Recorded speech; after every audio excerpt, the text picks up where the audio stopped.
you guys are just amazingly close today, and you communicate so beautifully. You guys have been my heroes, and I've wanted to have a marriage like yours. And so so what was the process that happened for you to get to that place? We both had to work on ourselves. It's like we had to do redecoration or major rehauls inside us and look at all the stuff that I'd brought into the marriage. You know, I'd come looking for an addict, an alcoholic, because I was used to that behaviour, and I felt very much at home with it. So I had to work on my stuff. Kevin worked on his, and we changed as people, completely different people to the ones we were.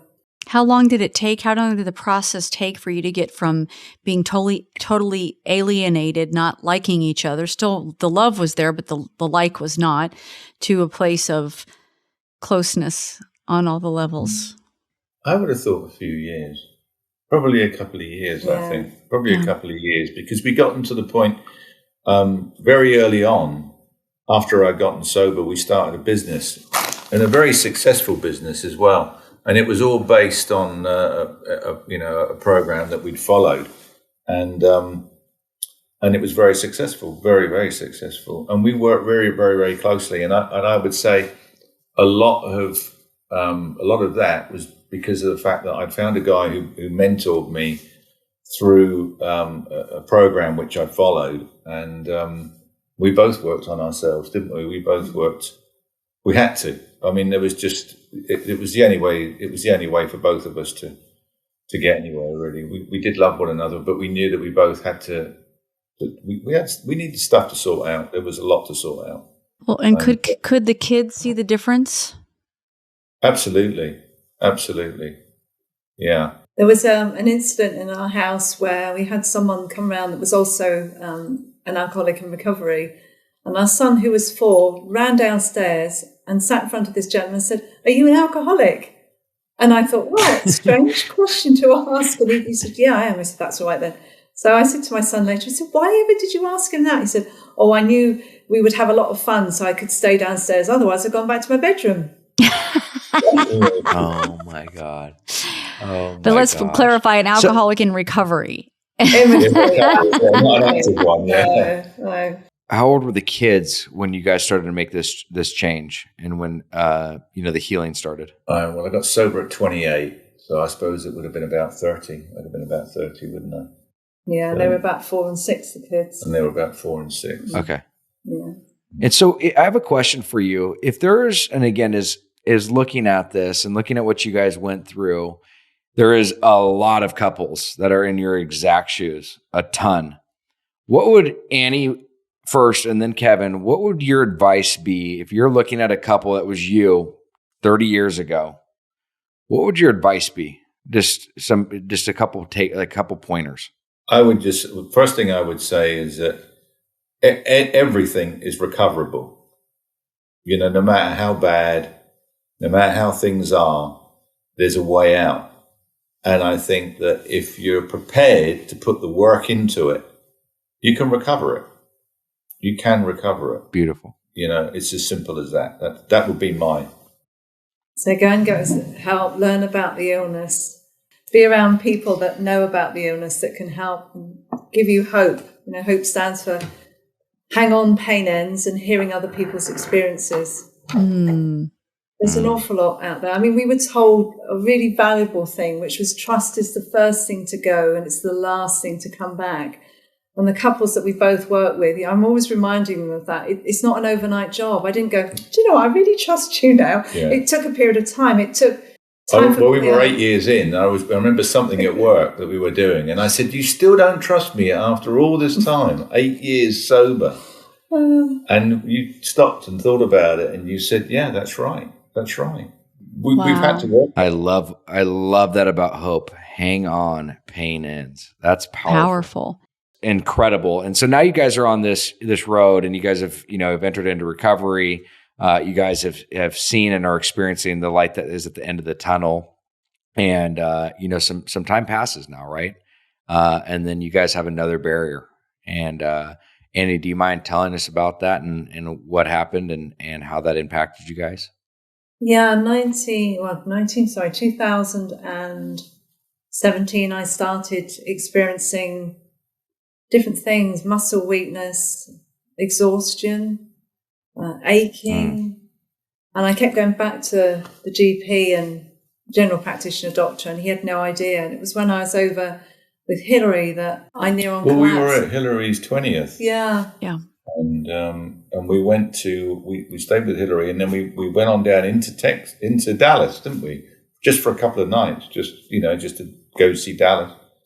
And Annie started struggling to actually walk. And I said, well, what is this? Wow. And she said, I don't know. Maybe it's my heart. And so when we come back home, that was the first thing I did. I got straight onto a cardiologist and somebody that I'd been dealing with. And you went and saw the cardiologist. We thought it's got to be a heart problem. And he was the one that diagnosed it. Yeah. Carry on. Wow. He was the first guy that actually listened to me and said, everything aches. Like when you have flu, you have that ache all over your body and your muscles. Yeah. That's what I have. And he said, oh, okay. So he asked the doctor to do a certain blood test, and it came back that I had muscular dystrophy, which I thought was a kiddies disease where kiddies get in wheelchairs and they probably get to about 7 or 12 and die. That was my idea of muscular dystrophy. And I got told there's 57 different types.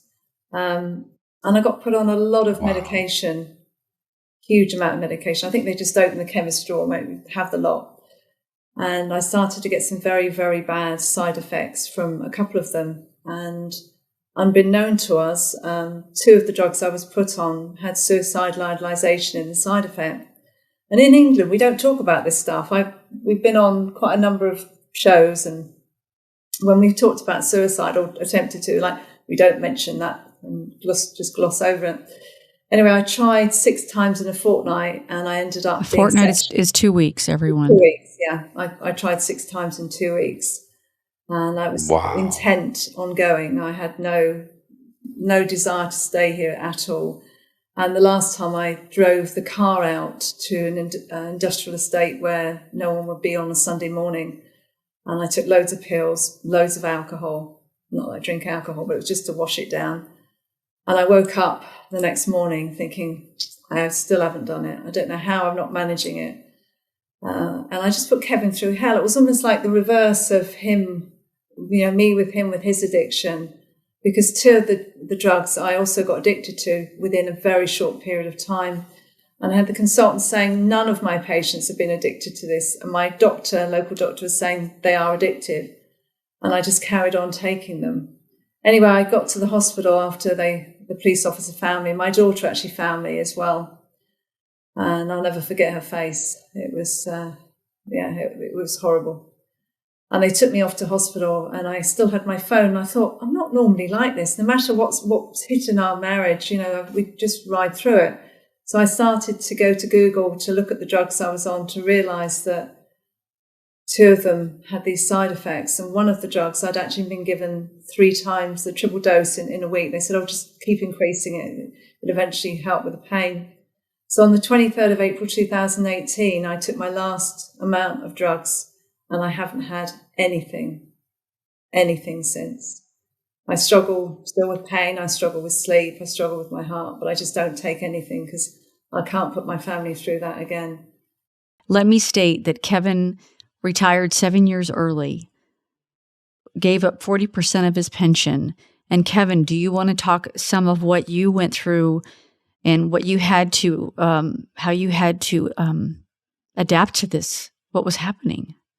I was struggling with it, Hilary. I really was. I'd just been through 2 major operations. I'd had heart surgery and I'd had bladder cancer. And I was just coming through all this when all this was going on. And I remember contacting my employer and saying, I don't know how I can do this anymore. Because, my wife I've been told by her consultant that this is going to get a lot worse and she's going to need full-time care. And I can remember my boss at the time said to me, well, you need to just write to us and just tell us what you want to do. And I said, well, what can I do? And they said, well, there is what they call compassionate retirement, but you won't get your full pension. You'll only get a percentage of your pension. And I said, well, I've just got to take it. So I sat down and wrote this letter, and I remember writing this letter, and I said, 30 odd years ago, my wife stood by me when I was in the depths of addiction. Here I am 30 years later, and it's time for me to stand by her because she's going through this. And, I need to retire. That was my retirement letter. But it was time for me to show up, and to do my bit. So incredible how it came full circle. Yeah, Jay. Jay. Where did he go to learn to do makeup, Annie? I went to Selfridges. It was when you came over. He disappeared in Selfridges and went to the makeup counter to work out how he could put makeup on me. I was talking to the girl in the makeup, and I was saying, what do you use this for? And what do you use that for? So we ended up having a little tete-a-tete on as to how to apply this particular makeup. Yeah. That's just the beautiful gifts of recovery. I think this is a takeaway is to see where we can be when we're in our active disease. And, a lot of people have a lot of negative connotation towards people that struggle with addiction. But when somebody can get the proper help and be in the right state of mind, most loving, caring, compassionate, generous individuals. And I think it's a prime example to see, the turnaround. And it's just incredible how she was able to be there for you and love and support and be that person. And then, your time came for you to have that role as well. And look at where you guys are at today. Yeah. Absolutely. And I can say, it's like before she attempted suicide that 7th time, that was in March of 2019. And in December of 2018, I was touring. And that's when you looked at me and Kevin and you said, if I died tonight, it'd be just fine with me. And Damon, I went to Damon. I freaked out. We wrote that song, which we presented. That's when I met you, Jay. And we presented the song to you and Kevin and all the amazing things that came out of that. Annie, do you want to tell our listeners some of the amazing things that came out of that? Oh, the most amazing song. That was the most beautiful song. I just love that song. Fight to the other side. Fight to the other side. Wonderful. And then, but after the event, so you want to talk about some of the things that you all got to do and the things that happened? I came back and I phoned up Muscular Dystrophy and I said to the press office lady, I've no idea why I'm phoning you. I just want to tell you this lovely thing that's just happened to me. And I still am blown away. I still think it's happening to someone else, not me. Because, why me? Why? I don't deserve this, all that sort of rubbish that your head goes through. Anyway, this young girl said, could I meet Hilary? And I said, absolutely. And so she came to the hotel and we found out she was in recovery. The chances of speaking to someone and she happened to be in recovery as well. Wow. But on the basis of that, we got to go on the BBC. We got to go and represent BMD UK, I suppose, in what we do over here to commemorate 9/11. They raised a lot of money for the families, and then as the years progressed, they realised they were raising so much money, they wanted to give some each year to charity. And Prince Harry was actually there that day as well, and we got to meet all these different people. And I cheekily went up to people and I went, "Can I have my photograph taken with you? Because my family will never believe that I've met you." I love it. Yeah, we did that, and just it's been life-changing. And because of us both being home, in your song you talk about God having a plan, and I thought, I can honestly say that I thought my life was absolutely over when I got the diagnosis, and then I got told my kids had a 50% chance of having it. My son's got it. And it was just, roller coaster. Kevin couldn't get retirement. We couldn't get planning permission to change the house over so that I could have a wet room and a downstairs bedroom. Nothing was going right. I have no idea what was going on. Oh, then you got interviewed by Karen Attenborough. Oh, we were asked to be interviewed, and she phoned up and she said, "Oh, I just want 5 minutes of your time." I said, "Have you watched the video that Hilary's done?" She said, no, I haven't. I said, we just need to go and watch that. You won't need to ask me anything. Well, she came back 5 minutes later. She said, I think I've just stopped crying. She said, I can't believe it. She said, we've got to show the video. We've got to show the song. And she spoke to me for the next hour, and she was talking to me again about suicide. And she said, would you be able to speak about it on the day? And that was the very first one that said yes. That's what I was meaning about God's plan, because I didn't think that God had any plan at all for us going forward. I thought our life was over. And we have barns in the garden. We have rooms in the garden, which we've done B&B for years. And a local treatment centre said, how would you feel about taking people in, going through treatment, and they stay with you? We said, we've got nothing else to do. But we've just said goodbye to number 46. So God definitely did have a plan. And the lovely thing is they come, they don't want to be with us, if they're honest, but when they go to leave, they don't want to leave. They say, can we stay a bit longer, just a little bit longer? So they go to day treatment, right? They go to day treatment and come back, and you. What they call day hab in the real world. Yeah, rehab in the real world. Yeah, day hab. Yeah, so we work with a counsellor, and I never thought that was ever going to happen either. So we watch families come back together. Every single one of the people we've had, they've got back with their partners, the husbands, wives, the whole family unit's got back. They've got sober, and it's been phenomenal. It really has. We have one guy that was with us nearly a year, and his wife refused to have him home. And now they're back together. Oh, they're back together, and they've been back together now for about 4 years. Oh my gosh! Wow! So it's just amazing how this thing works. That's why I say, I think it's all recoverable. The hardest thing is asking for help. It is.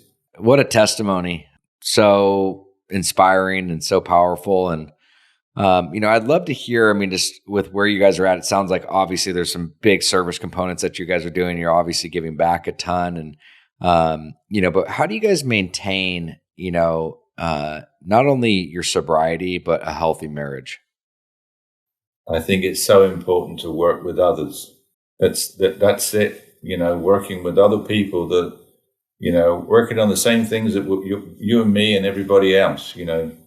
Life gets in the way sometimes, and we need to run stuff past people. We need to talk to people, particularly other recovering addicts. I just love 100%. And to me, that is the answer. What about for your marriage? For our marriage, Annie. He buys all my clothes now, Jason. We do everything together. We do everything together. I mean, everything together. I mean, we make a decision about anything. We go buy anything. We talk about it. We talk about everything. We have a group conscience regularly. And we get each other's what are you doing? Well, I'm doing this, you're doing that, and the thing is, I think the most important thing is we don't take one another's inventory ever. Occasionally do. Okay. Yeah, I think you're speaking for one, Kevin. Say Kevin. But I think it's important, that you just, I just need to I'm a full-time job, that's it. I'm enough. Yeah. Well, I love it because 100%. Being with you, and so as a testament to our listeners, I've visited them at different times, and they've come here, and I've never seen you all argue. You guys will be like one will say one thing and you don't get your feathers ruffled. And so it's just the way you all communicate is just lovely. And I wanted that. And even today, I didn't understand how bad it was for you all in the beginning. I've heard you talk, but getting to do this interview, which is fabulous, I'm learning even more, which even gives me greater hope in things. What a great example, though, especially for your kids, and just what an empowering story. And it's so cool to see where you guys are at, and just you radiate such positive energy. And it comes down to anything worth having is not easy, right? And you guys have done the work, and you did not give up on one another on either ends. And Kevin, you needed it in the beginning, and Annie, you needed it at the end, and how that really brings you guys closer together. It's a beautiful thing, and it gives people hope. Not only for their sobriety, but for their relationships and their marriage, because I think there's so many people that can relate to what you guys are talking about from all facets, whether it's a friend, a loved one, a spouse. and also with the addictive components and from the codependence perspective. And it's very cunning, baffling, and powerful from both angles and both ends. And there's a lot for both sides to learn from. It is a family disease. And with that being said, I would love to hear from each of you. One, what would be your action for the day for individuals? It could be anything you want to be, but what would your action for the day be if you just wanted to give a piece of advice as you leave the show today? I would say put some structure in your day. Make sure you put some structure in your day. And, I make a number of phone calls to other suffering addicts, let's say, it makes such a difference, because when I'm talking about what's going on for them, I'm forgetting about what's going on for me. My mentor would say to me, he'd say, I'd say, how are you doing today? And he'd say, I'm doing just fine, but don't let me think about that too long. Because I'll come up with something. Ask for help. There's lots of help out there. And thanks to Zoom, you can tune in all around the world and meet all manner of people from everywhere. So ask for help. It's the hardest thing I did because I had a huge amount of shame, a huge amount of guilt about the disease. Somehow I could fix it. Somehow I was responsible. He made me feel. Actually, the funniest thing he said was, do you know, the reason why I drink, really serious about this, is because you don't cook me roast dinners. You cook me too many salads. Oh my God. Nah, come on. That is hysterical. Ask for help. Ask for help. And reference marriage, it's all about good communication. A lot of the couples that have been through the counsellor that we work with have communication slots. So at night time, they sit down and they say, when you said that or didn't do that or whatever they did do or didn't do, it hurt me. And I often say to Kevin, I want to have the best relationship I can have with you. So hence I'm going to say something, but it's not about you. It's about me. I just need to clear it. Mm-hmm. And we don't do things that hurt each other. There's little things like if I was out and I was running late. My old mentor used to say that to me. He'd say, Kevin, I'm going to say something to you and it's going to hurt, but I'm saying it with love. And I just love that. Sometimes we need to say things, don't we? He interrupts me. Do I? Yeah, she didn't finish her thought, Kev. Even I saw that. I saw your therapist, Hilary. No, I'm kidding. Yeah, so if something's upset me, I will say that to Kevin. Something upset you? No, well, actually, you just butting in. It's upsetting. But little things, like if I'm chatting to someone, which I have a habit of doing, and I'm late home, I will stop and say, look, I must just phone Kev to say I'm late, I'm running late. We do that. I don't want him to worry. So if we know that something upsets the other, we don't do it. It's a no-no. That's something that we've learned. That's really a definite. Yeah. Well, I love you guys to pieces. I can't wait to see you this coming summer. And this is my brother who you guys know. And, we're so grateful you came on today. Oh, wow. Thank you for having us. We feel so blessed. Yeah. Thank you guys for your transparency and your vulnerability. And is there any way, what's the best way people can find you or get in touch with you?